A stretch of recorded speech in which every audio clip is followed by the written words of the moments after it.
La vidéo que j'ai mise il y a quelques jours, hélas, n'était pas complète. Voici la version complète de l'intervention sur la toiture pour le problème de rats. Bonjour à tous, c'est Franck, votre spécialiste anti-nuisible. Aujourd'hui, on va sur une intervention, un monsieur qui entend des bruits de rongeurs dans le plafond de 2 chambres. Donc c'est des chambres, des plafonds qui sont mansardés, c'est la pente du toit que l'on voit, donc il va falloir monter sur le toit pour aller voir tout ça. Il y a une autre partie de grenier avec des combles perdus où là il n'entend aucun bruit, mais on va aller voir un petit peu ce que c'est. Il ne sait pas du tout si c'est des souris, si c'est des rats, donc on va analyser un petit peu la situation et je vais vous montrer comment vous débarrasser de rongeurs dans votre grenier si c'est votre cas. Bon allez, on y va, on est arrivé. Alors, vous êtes prêts à monter sur le toit avec moi?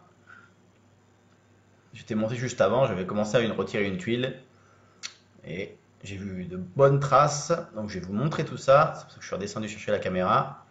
Vous voyez, là on voit clairement un endroit de passage où l'isolation est affaissée. Je vais caler ma boîte pour éviter qu'elle ne tombe du toit. Vous voyez, pareil également là. Donc, ce qu'il faut, ce qui est important, c'est de repérer déjà des traces d'activité, de passage. Et après, d'analyser l'endroit pour pouvoir voir et essayer de comprendre comment ils sont arrivés jusqu'à ce toit pour justement éviter qu'ils n'y reviennent une fois qu'on aura traité. Alors évidemment, si vous deviez monter sur votre toit, quand vous voyez qu'il est un peu noir comme ça, il faut vraiment le faire quand le toit est sec, il ne pleut pas. N'allez pas risquer quoi que ce soit. Donc en détuilant à différents endroits, on va pouvoir voir un petit peu l'étendue des dégâts que ça fait, parce que malheureusement ça fait des dégâts dans l'isolation. Vous voyez là on voit un trou, un début de tunnel qui rentre dans la laine de verre. C'est pour ça que des fois on voit pas forcément beaucoup de crottes, hein. C'est parce que tout simplement il y en a peut-être beaucoup plus dans l'isolation qu'ici. Donc là c'est une partie rampante, donc avec l'isolation juste sous les tuiles. Il y a une autre partie où on va aller après, où là on va rentrer dans le grenier pour aller voir un petit peu ce qui s'y passe. Alors d'après les gens qui sont sur place, ils ont l'impression qu'il y en a peut-être 2 ou 3, parce qu'ils ont l'impression d'entendre à plusieurs endroits différents au même instant. Ah, là je viens de trouver une crotte. Donc quand les crottes sont bien plus grosses qu'un grain de riz, ce sont des crottes de rat. Les crottes de souris, c'est plus petit qu'un grain de riz. Donc ça permet de différencier. Après, les crottes de souris peuvent ressembler aussi aux crottes de chauve-souris. Donc quand vous en avez énormément, ça peut être des chauves-souris. Alors là, sur l'avant-toit, la partie gauche, on voit des traces blanches sur la partie un petit peu poussiéreuse. Donc ça, c'est des traces de griffures. Donc il y a clairement un rongeur qui passe également par là. Et les gens m'ont confirmé effectivement que le jour, ils les entendaient cavaler sur l'avant-toit. Donc ça, c'est pour le premier pan de toit. On va aller voir un petit peu plus haut sur le même pan. Vous voyez toujours les mêmes traces d'isolation tassées comme une espèce de petit, pas un tunnel, mais une allée où on voit qu'on imagine qu'un rongeur passe fréquemment à cet endroit-là. Alors c'est vrai qu'une intervention de dératisation, c'est un peu comme une enquête, hein. Il faut chercher des traces et des indices. Vous voyez, pareil là, un beau tunnel qui rentre dans l'isolation. Donc il faut chercher des indices et puis essayer d'analyser la situation pour savoir combien il y en a. Donc c'est toujours difficile à dire, mais comment ils sont arrivés, où ils passent pour pouvoir régler le problème. D'ailleurs, de toute façon, je vais vous montrer après. J'ai une bonne petite idée de l'endroit par lequel ils arrivent. Bon, on va aller voir un petit peu plus loin. Ouais, toujours pareil, isolation tassée. Alors je pense pas qu'il y en ait beaucoup, franchement, parce qu'il y a quelques traces, mais c'est pas non plus catastrophique. Alors, autant des fois on voit que ça dure sûrement depuis très longtemps. Alors je vais aller dans l'angle parce qu'en fait il y a une descente de gouttière, mais qui n'est pas avec un tube de gouttière, qui est avec une chaîne. Donc ça peut aussi être un endroit par lequel il passe, même si je pense que c'est pas l'endroit privilégié. Bon, toujours voilà, quelques crottes qui traînent. Donc là, pour régler ça, je vais positionner des produits raticides à différents endroits que je vais mettre comme des petites brochettes sur un fil de fer, tout simplement pour éviter que le produit se retrouve dans la nature et surtout pour être sûr qu'il ait été consommé. Parce que si vous mettez les sachets comme ça ou les blocs, peu importe, euh, en vrac entre guillemets, ils peuvent être emmenés. C'est pas pour ça que le ou les rongeurs les ont mangés. Ça m'est déjà arrivé de retrouver les 10 sachets que les gens avaient mis sous la cuisine, hein, sous les plaines de la cuisine, alors qu'ils pensaient qu'ils les avaient emmenés. Bon, là, on va aller voir un petit peu plus loin sur le toit. Bon, j'ai vu quelques traces, mais rien de plus sur le côté de la gouttière où je pensais qu'il pouvait monter. Ici, on a un comble perdu. Donc, on va aller se faufiler pour aller voir un petit peu à l'intérieur ce qui s'y passe. Je vois déjà 2-3 crottes.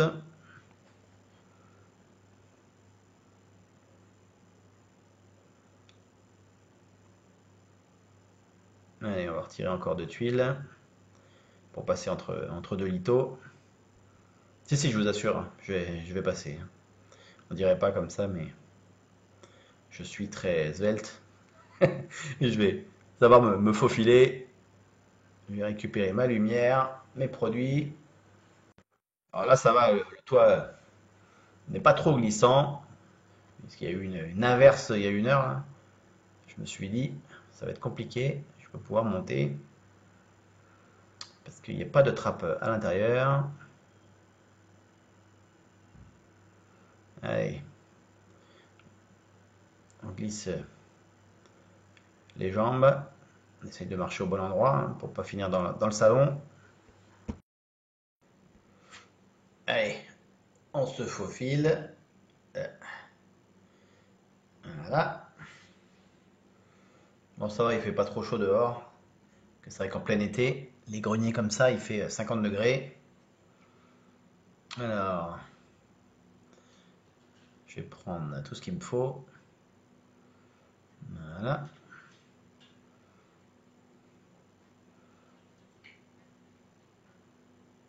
Alors, déjà, je vois 1 ou 2 crottes qui traînent. Donc, ça veut dire que ils sont passés aussi dans ce grenier. Voilà, je vous les mets là en photo. Après, c'est vrai que bon, c'était pas très étonnant qu'ils circulent du grenier à côté aménagé à celui-ci, mais des fois, on n'a pas systématiquement des traces de passage partout. Donc, c'est pour ça que c'est important d'analyser la situation et de bien voir les différents greniers pour pouvoir voir un peu l'étendue, entre guillemets, de l'infestation. Voilà, les photos sont dans la boîte. Alors, on va aller. Alors là, un grenier comme ça, il faut bien faire attention évidemment où l'on marche. Ne pas passer le pied au travers du plafond.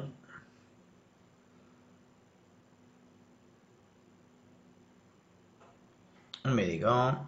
Et donc, du coup, on va préparer un petit peu nos quelques brochettes de raticides. Alors, j'utilise des raticides tout simplement parce que ici, si on mettait des tapettes, ça obligerait à monter dans le grenier tous les 2-3 jours pour venir vérifier ce qui a été pris. Donc c'est quand même plus contraignant. Donc le raticide au moins, on peut venir vérifier ça dans 10 jours. Entre temps, les gens entendront peut-être plus le bruit, moins de bruit, ou pareil. Non, je rigole, pareil, ça me paraît juste pas possible. Donc là c'est pareil, il y a pas mal de crottes sur la partie électrique. L'inconvénient, effectivement, de laisser des rats s'installer dans son grenier, si on n'y fait rien, c'est que ça grignote les gaines, les câbles électriques, les tuyaux de ventilation qu'on voit là. Donc ça peut faire effectivement des dégâts. Hormis les dégâts que ça fait dans l'isolation, en tassant l'isolation à force de leur passage. Et puis après, bon, au niveau hygiène, évidemment, l'urine de rat peut amener plein de maladies, même si on ne va pas traîner dans son grenier tous les jours non plus. Donc on va préparer tout ça, quelques petits fils de fer. Donc on coupe des fils de fer de 20-30 cm de long. Oui, ah bah celui-là il était déjà dans le grenier, il servait à rien. Comme ça on recycle des objets qui étaient déjà ici. Donc moi ce que je fais, je mets toujours un bloc rose et je pique plusieurs sachets. En général je mets toujours 3 sachets bleus. Alors la différence entre les bleus et les roses, là en l'occurrence, c'est que c'est exactement la même matière active. C'est juste la forme qui n'est pas la même. Il y a la pâte fraîche qui va beaucoup plus être mangée par les rats. Et les blocs roses, c'est les blocs hydrofuges qui, eux, vont plus être mangés quand il y a des souris. Sachant que les rats vont finir les bleus, mais une fois qu'ils n'ont plus de bleus à manger, évidemment, ils vont attaquer le reste. Mais c'est tout le temps comme ça. Les souris, c'est les blocs durs. Et les rats, c'est les pâtes fraîches. Et l'avantage du bloc dur, quand ils sont roses, c'est qu'ils sont fluo. Et les rongeurs ont une faculté à voir tout ce qui est fluorescent. Donc ils le verront beaucoup mieux pour pouvoir venir le manger. Voilà, on prépare un autre petit morceau. Alors ces rouleaux de fil de fer, c'est très bien au début. Mais après, quand ça commence à partir en morceaux, ça se déroule plus aussi bien qu'au départ. Bon, ça y est, on a fini ce première partie de tour, parce que vous voyez le toit est assez grand, donc je vais aller à deux autres endroits pour pouvoir traiter de façon optimale, et au moins que les gens soient tranquilles. Donc on va retuiler tout ça. Donc ça c'est pareil, hein, c'est pas compliqué à faire, faut avoir le coup de main. Moi j'ai l'habitude, quand on n'a pas l'habitude, bon évidemment on met un peu plus de temps, mais ça se fait tout de même. Bien veiller à ce que ça bien mise pour qu'il n'y ait pas de problème d'eau dans la maison. Quand on marche sur les tuiles, toujours marcher sur deux tuiles en même temps, ça limite la casse. Et là, je vais vous montrer l'endroit pour lequel, pour moi, c'est là qu'ils arrivent. Là, vous avez une haie sur la droite qui arrive juste au niveau du chéneau en zinc. Et là, vous avez un arbre qu'on voit bien là, qui dépasse du chéneau. Donc, clairement, je pense que ici, il y a plus de traces que l'autre côté. Parce que je pense qu'ils sont arrivés à l'origine ici. Ils se glissent sous les tuiles et après, une fois qu'ils y sont bien, ils y reviennent. Alors les gens posent toujours la question, il y a une crotte en l'occurrence, les gens posent toujours la question pourquoi les rongeurs viennent ici alors qu'il n'y a rien à manger dans mon grenier. C'est tout simplement pour être au sec et au chaud l'hiver. Donc ils y sont bien, ils vont dehors, ils reviennent. N'ayez pas peur, hein, s'ils sont là, ils ne sont pas enfermés, hein, parce s'ils étaient enfermés, ils mourraient très vite. Donc ils viennent vraiment ici pour loger, tout simplement.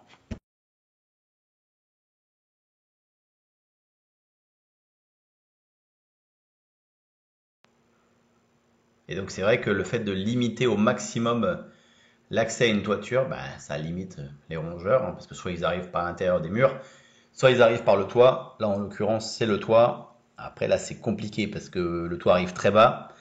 Donc l'arbuste que l'on voit là, il est chez le voisin.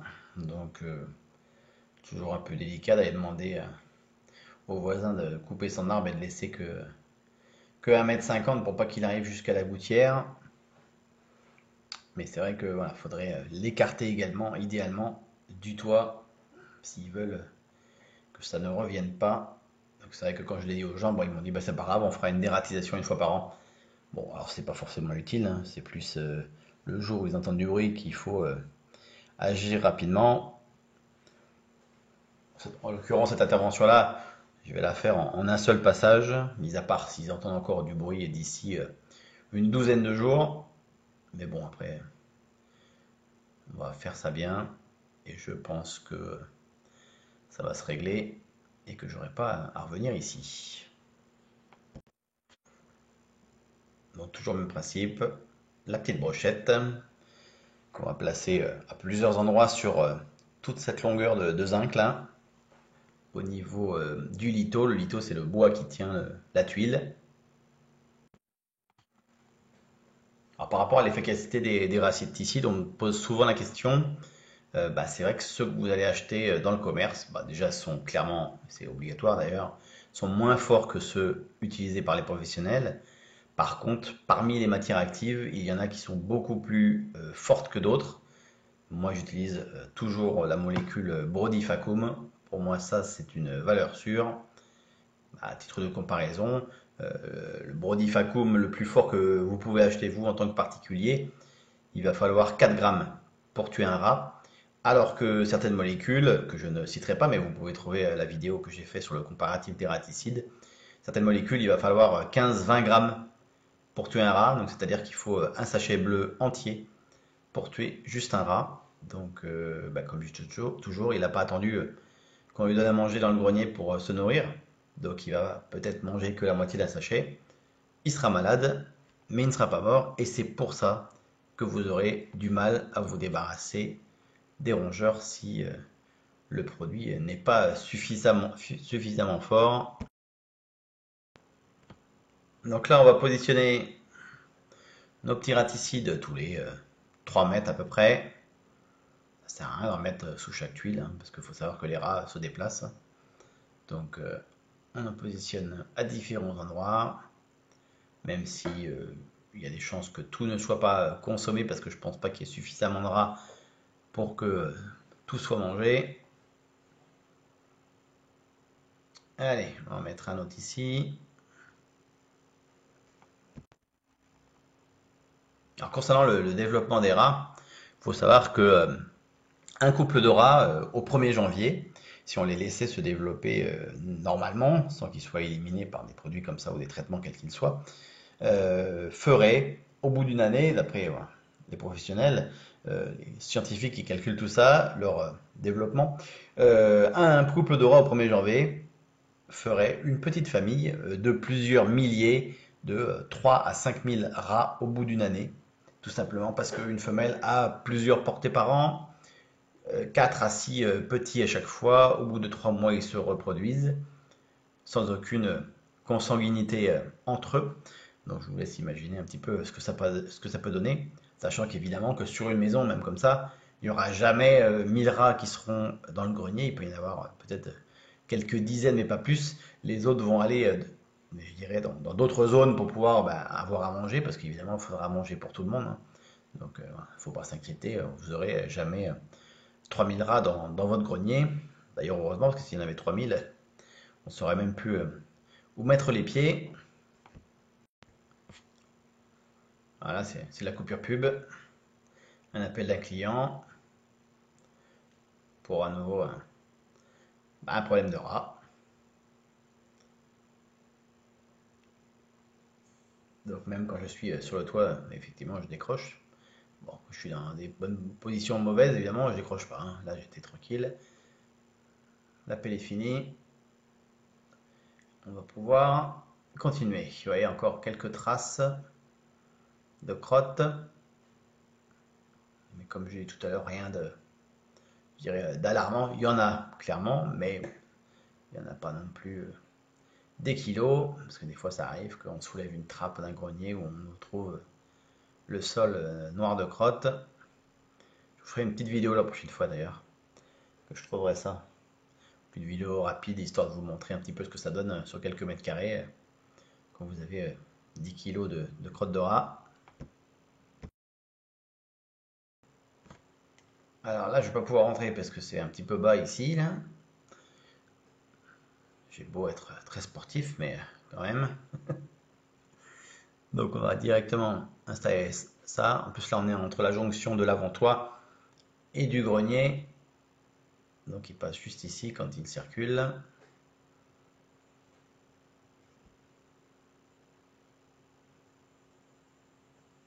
Alors je sais pas si je vous l'ai dit juste tout à l'heure, mais c'est vrai que l'avantage d'attacher le produit avec des fils de fer, bah, c'est déjà qu'on ne la retrouve pas dans la nature et qu'au moins on sait que ce qui n'est plus sur le fil a été mangé et pas juste stocké dans un recoin, parce qu'il faut évidemment faire très attention par rapport aux animaux domestiques, notamment les chiens.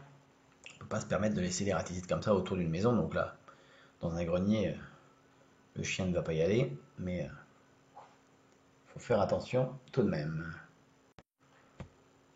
Vous voyez quand même qu'une dératisation faite dans les règles de l'art, c'est pas on soulève 3 tuiles ou on soulève la trappe, on jette 4 sachets et ça va régler le problème.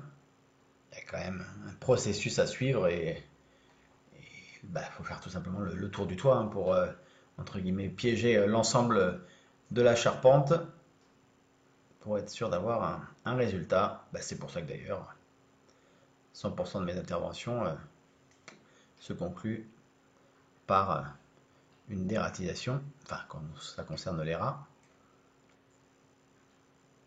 Des fois c'est un peu plus long que d'autres parce que il y a des configurations qui font que depuis plus longtemps il y en a, comme la maison que j'avais fait il y a quelque temps, que j'avais appelé Urbex dératisation. Je vous mets le lien dans les favoris là-haut. Bah, évidemment cette maison-là, ça se règle pas en un passage, clairement. Dès qu'on arrive, on voit un peu la configuration des lieux et on s'est dit que ça va être un peu plus long. Alors souvent les gens ne savent pas trop comment trouver quelqu'un qui va leur régler ce problème-là. Donc il suffit, pour les gens qui maîtrisent Internet, d'aller sur un moteur de recherche bien connu par exemple, de taper dératisation avec votre département ou votre ville et vous allez inévitablement trouver quelqu'un. Toujours pareil par rapport au tarif d'une intervention, il faut effectivement, si on pense que le tarif est très exagéré, ne pas hésiter à appeler une deuxième personne, au moins déjà pour avoir un avis, pour voir les questions un peu qu'ils vous posent. Et des fois, quand on a deux professionnels au téléphone, ben, il y en a un qu'on a plus envie de faire travailler que l'autre. Parce que pour une intervention comme ça, c'est sûr que la personne qui vous dit bah, c'est 50 € l'intervention, là, posez-vous des questions parce que c'est vraiment pas cher. Et celui qui vous dit c'est 250 € le passage, là, posez-vous aussi des questions parce que par contre, c'est très cher. Tout dépend aussi de l'endroit où il vient. C'est sûr que s'il est à 10 minutes, ce sera peut-être moins cher que celui qui aura 1 heure de route. Allez, notre petite brochette qu'on prépare. On a quasiment terminé cette intervention.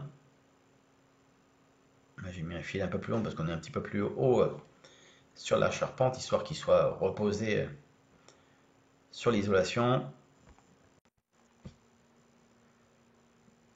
Donc on va continuer encore à un endroit ou deux. Et puis en tout cas, merci à vous d'avoir regardé cette vidéo. Si vous avez des questions, n'hésitez pas à me les envoyer, à les mettre en commentaire. J'y répondrai avec plaisir. Et puis au moins la réponse pourra servir à d'autres personnes qui pourraient regarder cette vidéo. Si tu as aimé tout ça, n'hésite pas à mettre un petit pouce bleu. Et puis ben voilà, je vais remballer tout mon matériel. Voilà, voici l'endroit, je vous remontre une dernière fois l'endroit pour lequel, à mon avis, il y a 90% de chances que les rats soient arrivés par ici. Cette mission est désormais accomplie. Je vous laisse sur ces quelques images et je vous dis à bientôt pour d'autres aventures.